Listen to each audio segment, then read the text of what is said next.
घटना बड़ी दुखद है। और ये दुखद घटना कहीं नहीं हुई, ये पुरोला में ही हुआ। एक ये जो हम बता रहे हैं आज, एक कुकर्मी के बारे में जिसने शिक्षा और शिक्षक दोनों को तार तार कर दिया है। एक शिक्षक जिस पे लोग जाते हैं शिक्षा ग्रहण करना, अपने चरित्र का निर्माण करना, उसी शिक्षक ने एक अबोध बालिका के साथ कुकर्म करके पूरे शिक्षा जगत को शर्मसार कर दिया। ये घटना मैं इसलिए इस बात को कह रहा हूँ कि आज से ठीक 1 वर्ष पहले भी पुरोला में एक ऐसी घटना हुई थी जिसमें एक बालिका को कुछ लोग बहला फुसला कर कुछ आगे ले गए थे पुरोला से, और वो पकड़े गए। उसके बाद पुरोला में जो तांडव मचा, वो तांडव था कि कुछ लोगों ने इस उस घटना को लव जिहाद का नाम दे दिया था, जिस कारण जो मुस्लिम थे पुरोला के, उनका जीना दुभर हो गया था। बहुत सारे मुस्लिम यहाँ से उस वक्त पलायन कर गए, लेकिन जो इरादों के पक्के थे वो यहीं डटे रहे और 1 महीने बाद शांति छाने के बाद अपना कारोबार फिर से शुरू किया, और लोग पूर्व की भांति ही उनकी दुकानों में खरीदारी करने जा रहे हैं। तो ये समस्या है। और जिस लड़की के लिए ये लव जिहाद प्रकरण पुरोला में किया गया था, उसी बालिका के साथ फिर वही प्रकरण त्यूनी में भी घटित हुआ। तो मैं इसलिए याद दिला रहा हूं कि एक घटना है, उसकी परिणति ये हुई कि कई व्यापारियों को अपने व्यापार से हाथ धोना पड़ा, उनका फलता फूलता व्यापार चौपट हो गया। एक घटना थी जिसमें कि कुछ लोग एक आरोप लगा कि ये लोग उस बालिका का अपहरण कर रहे थे।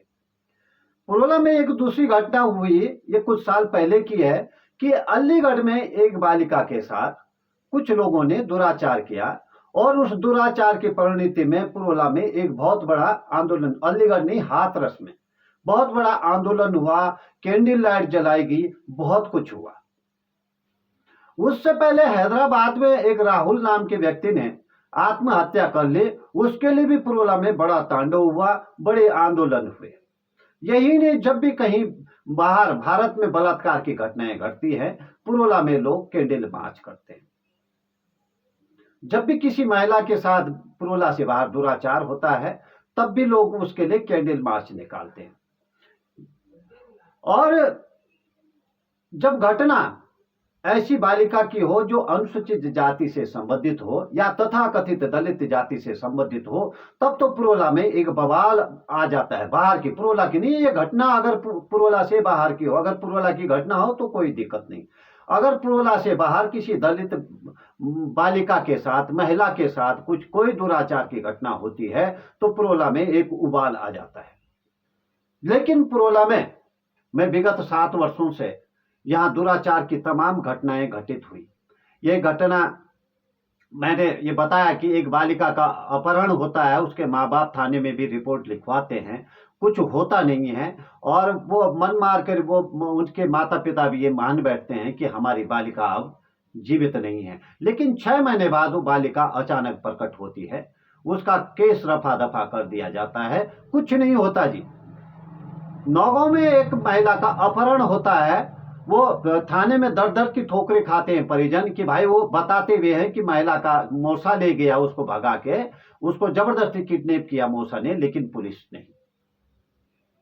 पुलिस को दया ही नहीं आई, और दया तब आई जब 15 दिन बाद उसकी लाश मिली। अब मैं जो मूल घटना है इस पे आता हूँ। ये बड़ी दुखदाई घटना है कि यहाँ पे एक विद्यालय है, जाना माना है, सरस्वती विद्या मंदिर इंटर कॉलेज। यहाँ का एक शिक्षक जो कि पिछले 5 सालों से यहाँ पे अपनी सेवाएं दे रहा था, वो शिक्षक जो है, पता चलता है कि उसने एक छात्रा है उसके साथ दुराचार कर दिया, और दुराचार भी ऐसा कि जो दिल्ली की आपको घटना याद होगी, निर्भया कांड नाम से आपने सुना होगा। वो मतलब मैं पहले दिन तो इस बात पे मेरे को लोगों ने बोला, यार तुम खबर क्यों नहीं बना रहे, तुम बिके हुए हो। तो मेरे को बड़ा ये हुआ कि मैं इस पे खबर कैसे बनाऊं, कैसे इस पे लिखूं। ये इतना मतलब हृदय को झकझोरने वाली घटना थी। जब लोग बता रहे थे कि उस बालिका के साथ ये हुआ, तो बड़ा दर्द हुआ।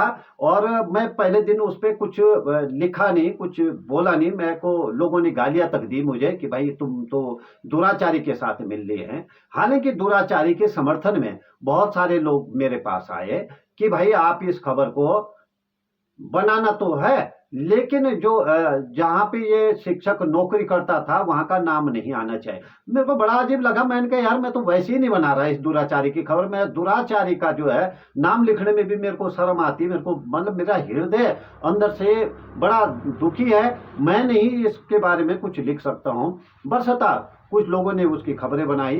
तो जब मैं ये देखा कि मैं दूसरे दिन यानी कि कल जब ये घटना के बाद तो लोगों की प्रतिक्रियाएं देखी, बड़ा सुस्त माहौल था। एक वर्ष पहले यही लोग थे जो मुसलमानों के खिलाफ बड़ा आंदोलन चला रहे थे, लव जिहाद चला रहे थे। और एक वर्ष बाद एक बालिका के साथ बड़ा जघन्य दुष्कर्म हुआ है, और तब ये लोग सो रहे हैं अपने घरों में। इनकी बात ये नहीं है, कानून तो अपना काम करेगा, लेकिन भारत का कानून आपको पता है कि दबाव के तहत चलता है। और पुरोला में आज तक जितने भी ये बलात्कार और हत्या के मामले हुए हैं, इनमें राजीनामा होता है। और राजीनामा की डेफिनेशन भी ये है कि परिवार वालों पे दबाव डाला जाता, बोला जाता कि तुम्हारी बदनामी होगी, अलाना होगा, फलाना होगा। अगर कोर्ट में मुजरिम को पेश भी कर देंगे तो कोर्ट में अगर बालिका ने उसे पहचानने मना कर दिया कि मैं नहीं पहचान रही हूँ, यही होता आया आज तक जब भी है। लेकिन तब हमने अपने संगठन, पत्रकार संगठन की ओर से एक ज्ञापन दिया है। हमने मांग की है कि इसका जो घटना के है हर जगह की डीएनए जांच होनी चाहिए। बालिका का भी, जो ये पीड़िता है, इसका भी डीएनए जांच होना चाहिए। और जो कुकर्मी है जिसने ये दुष्कर्म किया है उसका भी पूरा डीएनए जांच होनी चाहिए, ताकि कानून के जो लूप होल है उनकी वजह से वो छूटने न पाए। और ऐसे बलात्कारी को, ऐसे कुकर्मी को फांसी से कम कोई सजा नहीं होनी चाहिए। और मैं उन लोगों को भी बोल देता हूं जो वो हजारों लोग लव जिहाद चला रहे थे एक साल पहले एक बालिका के बारे में जिसका कि तथाकथित अपहरण हुआ था, तो उनको बोल रहा हूं कि आप लोग लव जिहाद नहीं चला रहे थे। आप लोग किसी के बहकाव में आकर ये सारे कुकर्म कर रहे थे। वो मैं भी उन्हें भी कुकर्मी कहूंगा जिन लोगों ने वो लव जिहाद की घटनाएं चला करके जो पूरे जगत में पुरोला को बदनाम कर दिया था। यहाँ कोई ना लव जिहाद था, ना कोई किसी के खिलाफ माहौल था, लेकिन उन्होंने तमाम जो मुस्लिम व्यापारी थे उनको, उनके प्रतिष्ठानों को बंद रखने के लिए मजबूर किया 1 महीने तक। तो ऐसे लोगों पे लानत है। और ये हो भी ना क्यों अब मामला, क्योंकि देखिए अब जो घटना घटित हुई है, आज तक तो क्या होता था कि जो पीड़िता होती थी वो अनुसूचित जाति की होती थी, और जो कुकर्मी होता था वो अगड़ी जाति से संबंधित होता है। लेकिन इस बार ऐसा हुआ, जो पीड़िता है वो अगड़ी जाति से संबंधित है, और जो कुकर्मी है वो अनुसूचित जाति से संबंधित है। तो क्योंकि हमारा देश, अब मैं असली मुद्दे पे आऊं कि हमारा देश एक वोट प्रधान देश है, और सबको लगता है कि अगर हमने कुकर्मी के खिलाफ बयान दिया तो जो आगामी चुनाव आ रहे हैं उन चुनाव में अनुसूचित जाति का मतदाता हमसे कट जाएगा। तो ऐसा नहीं है।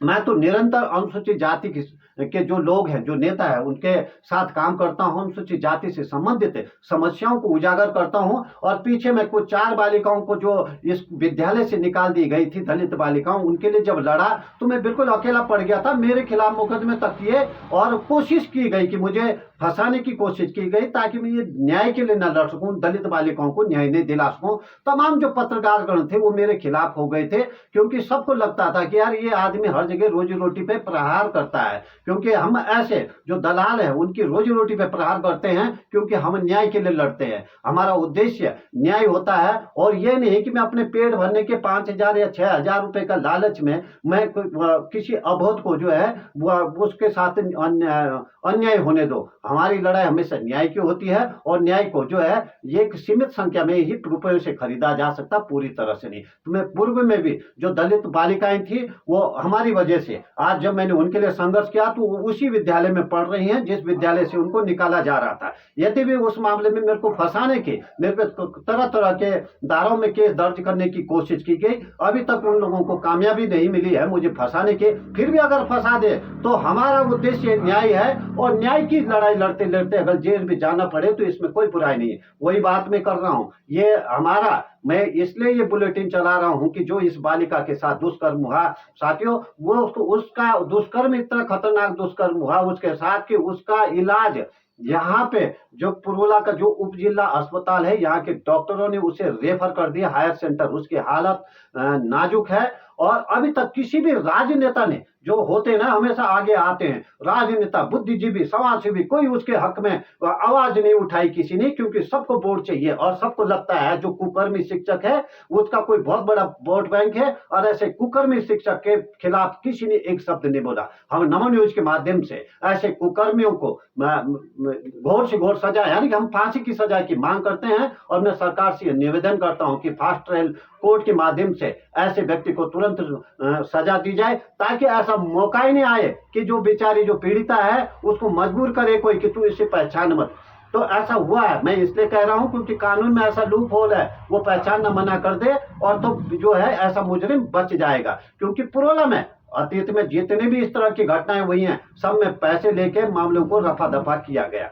इसलिए ये जो मामले रफा दफा नहीं होने चाहिए, क्योंकि ऐसों से एक समय, और मैं जो बता रहा हूं जो कांग्रेस पार्टी अंकिता हत्याकांड आपने सुना होगा, पिछले 3 वर्षों से अंकिता चिल्ला रहे हैं। उन कांग्रेस की एक बात, कांग्रेस की जो अब 2 नेत्रियां थी जिन्होंने मुंडन किया था अपना, तो यहाँ पुरोला में आई थी अंकिता हत्याकांड की बात लेके, तो मैं उनके सम्मुख बात रखा। मैंने कहा पुरोला में तो इतने बालिकाओं के साथ दुराचार हो चुके, आप क्या कर रहे हैं? तो वो उनके पास कोई जवाब नहीं था, वो कोई जवाब ही नहीं दे पाई वो।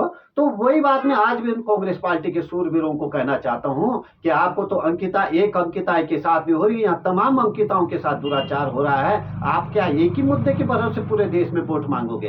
अरे सब, जब समस्त बालिकाओं को न्याय मिलेगा तब वोट मांगा करो। और मैं ये परसों में ये दिखा रहा हूँ जो पुरोला में लव जिहाद के खिलाफ ना, जो इन्होंने तथाकथित लव जिहाद के खिलाफ आंदोलन किया, तो उसकी एक झांकी भी मैं अपने साइड में दिखा रहा हूँ, आप लोग देखिएगा, थोड़ा मजा लीजिएगा। इनके कैसे लोग हैं ये निर्दयी लोग, जब तो किसी का व्यापार चौपट करना हो ना तब तो ये आगे आते हैं। मुस्लिमों का इन्होंने जीना ही दुबार कर दिया था, व्यापार ही बंद कर दिया था, और आज इनके मुंह से एक शब्द नहीं निकला, एक भर्त्सना नहीं की। यहाँ तक जो बीजेपी के नेता हैं, भारतीय जनता पार्टी के, वो भागते रहे, बल्कि मेरे को ये बोलते रहे कि यार भाई विद्यालय का नाम नहीं आना चाहिए। अरे मैंने कहा विद्यालय का क्या लेना देना, विद्यालय ने कराया क्या कुकर्म उससे, विद्यालय ने बोला क्या शिक्षक को? लेकिन इनका ये है कि भाई विद्यालय का नाम नहीं है, ऊपर से आदेश है। कहाँ ऊपर से आदेश आ गया तुम्हें? कुकर्मी के साथ खड़े हो जाओगे क्या? मैं तो ये बता दूं कि ऐसे कुकर्मियों को सख्त से सजा होनी चाहिए। मेरा निवेदन है, मैं भारत के माननीय राष्ट्रपति से अनुरोध करूंगा कि इसमें आप इंटरफियर करें। मैं महामहिम राज्यपाल से अनुरोध करूंगा कि इसमें इंटरफियर करिए आप, और सख्त सजा होनी चाहिए इसको। मैं पुलिस का जो भी तंत्र है उनसे मेरा निवेदन है कि आप देखिए, आपकी भी बेटियां हैं, आपकी भी बहू है, आपकी भी माँ है, बहन है, सब कुछ है आपकी, आप किसी दबाव में मत आना, मेरा ये निवेदन है। और मैं उम्मीद करता हूं कि जो ये बालिका है, जो ये पीड़िता है, इसको, और ये जो कि अभी संघर्ष कर रही है, अपने जीवन की संघर्ष कर रही है, अगर मैं ये चाहता हूं कि ये जल्दी स्वस्थ हो और ये दुराचारी को वो देखे कि इसको फांसी हो रही है, ऐसे दुराचारी को। तो मैं ज्यादा नहीं बोलूंगा मैं इस संबंध में। मेरा जो हमारे नमो न्यूज के व्यूवर्स है, हमें उस बालिका के लिए आप सभी का सपोर्ट चाहिए। आप उसके सपोर्ट में आइए, जब आप उसके समर्थन में आएंगे तब उस बालिका को न्याय मिलेगा। धन्यवाद। नमो।